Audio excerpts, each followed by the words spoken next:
Almost 10 साल हो गए हमको देखते हुए, ठीक है। तो बजट को अब जब देखते हैं तो 1% की भी उम्मीद नहीं रखते हम। I tell you why, because 10 साल को देखा है हमने, 1 साल नहीं देखा, 2 साल नहीं देखा, 3 साल नहीं देखा, 4 साल नहीं देखा, 5 साल नहीं देखा हमने सरकार को, ठीक है।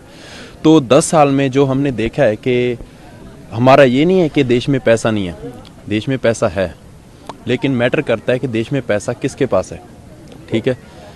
आम जनता के पास कितना पैसे का कैश फ्लो आता है, या कह सकते हो कितना पैसा जाता है। 99% इंडिया का पैसा जो है वो उद्योगपतियों के पास है, वही देश को चला रहे हैं आज।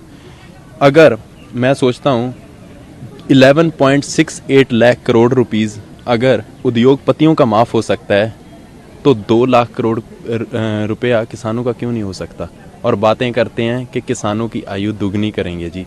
2022 तक बोला था ना, क्या हुई? दुगनी हुई? नहीं हुई, ठीक है।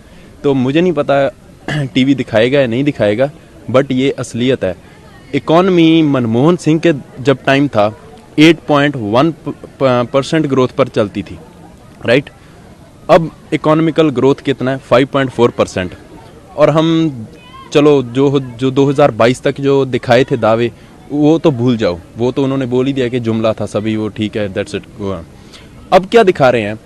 2030 का सपना दिखा रहे हैं ना, कि हमारी इकॉनमी है जो 10 ट्रिलियन इकॉनमी बनेगा इंडिया।